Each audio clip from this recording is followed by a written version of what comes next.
Na nossa escola dominical de hoje, nós vamos ler o texto de 1 Pedro, no capítulo 1, os versículos de 17 a 21.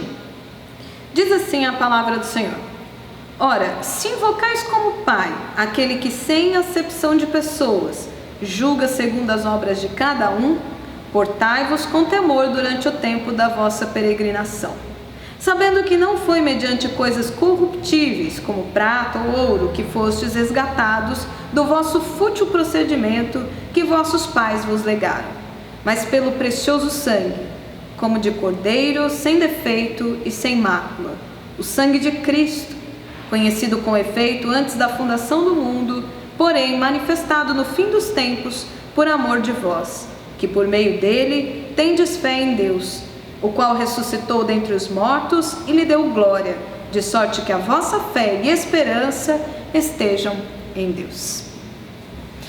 Nessa escola dominical, quero conversar com você sobre esse cordeiro que o texto de Pedro fala para nós. Pedro diz que pelo precioso sangue, como de cordeiro sem defeito, o sangue de Cristo foi derramado por amor de vós. Por que Pedro faz uma comparação de Jesus Cristo com um cordeiro sem defeito que derrama o seu sangue por nós? Pedro é judeu, um judeu convertido ao cristianismo. E Pedro traz aqui uma leitura do Antigo Testamento para a situação da morte e ressurreição de Jesus. Que texto é que ele tem em memória? Pedro tem em memória os textos que falavam acerca dos sacrifícios que eram oferecidos pelo povo lá no Antigo Testamento. Ele está falando aqui da lei de Moisés. Levítico, capítulos de 1 até 7, fala sobre todos os tipos de sacrifício que eram oferecidos pelo povo no altar de Deus, perante um sacerdote, para que agradasse a Deus. E haviam várias prescrições na lei de Moisés. Cada situação exigia um tipo diferente de sacrifício. Por exemplo, os holocaustos. Os holocaustos eram ofertas de animais que eram queimados totalmente no altar, né? O animal inteiro era queimado no altar, como uma forma de agradecimento a Deus. Era uma oferta de dedicação ao Senhor, né? Então eu estou muito alegre porque Deus é o meu Salvador. Eu entrego uma oferta de um animal nas mãos do sacerdote, para que ele derrame o sangue do sacerdote sobre o altar e queime toda a sua carne até que ele vire cinzas, e as cinzas são desprezadas, então lançadas fora num lugar também prescrito pela lei de Moisés, que não fosse um lugar em que as pessoas tocariam, ou as pessoas iriam manusear.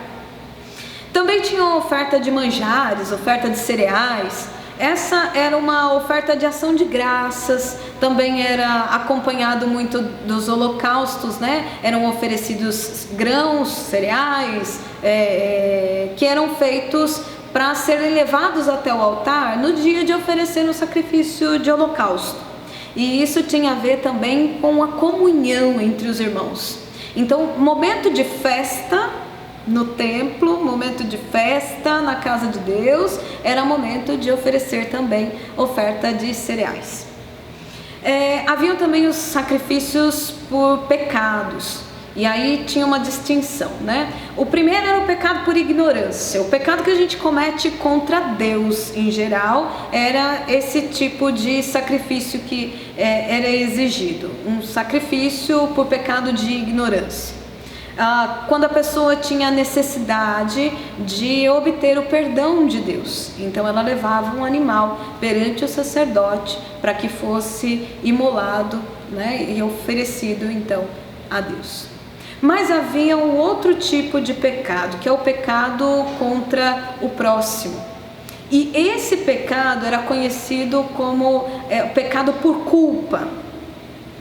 E aí era oferecido um sacrifício, o sacrifício pela culpa, com a finalidade de obter o perdão de Deus, porque quando a gente tem um pecado contra o próximo, isso também nos afasta não só do próximo, mas também de Deus. Então eu preciso obter o perdão de Deus, para que eu possa restaurar a minha comunhão com o meu irmão e restaurar a minha comunhão com Deus. A oferta que era levada perante o sacerdote, neste caso, era um cordeiro sem defeito, sem mácula, tirado do meu próprio rebanho. E aí, no caso, a lei de Moisés também prescrevia algo semelhante para aqueles que eram pobres e não tinham o seu próprio rebanho. Então, quem não tinha o próprio rebanho oferecia uma pombinha, oferecia uma rolinha, porque não tinha condições de ter um cordeiro.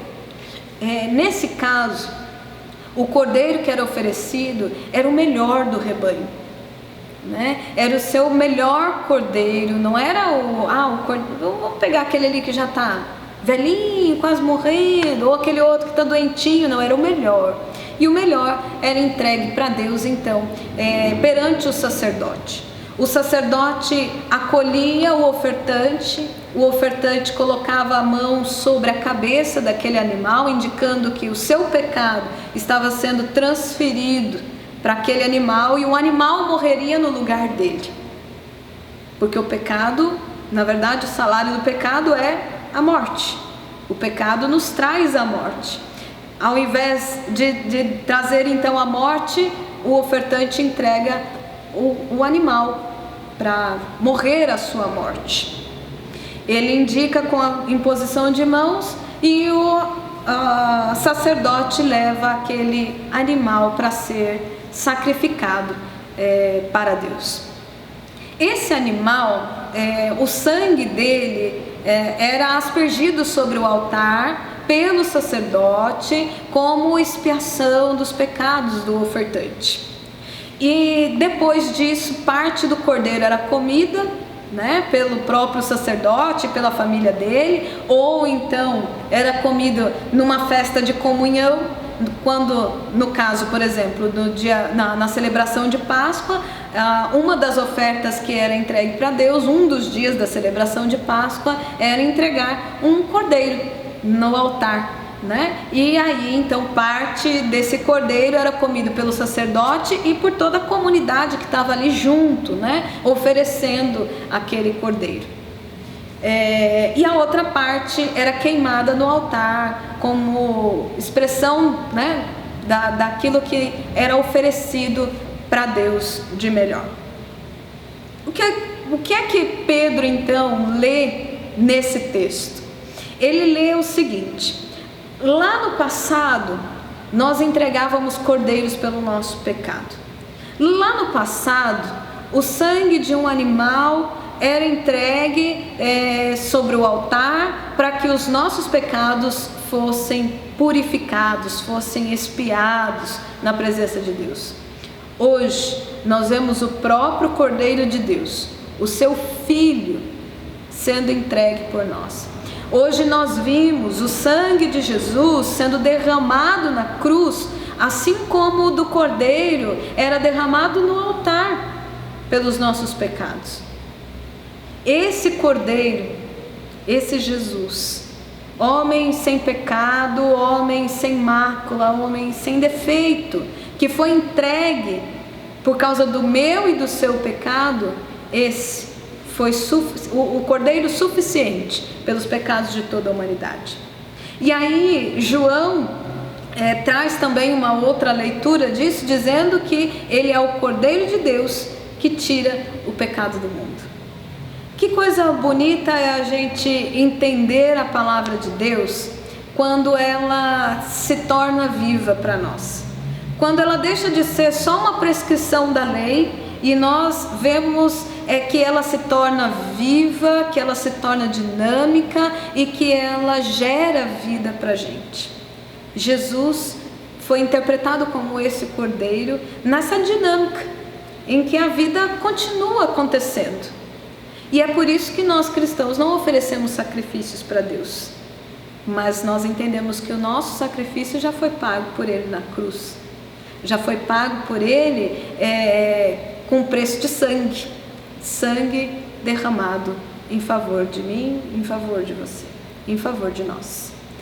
Nós então hoje temos como esperança para a nossa vida o próprio Jesus, que se entregou na cruz por cada um de nós.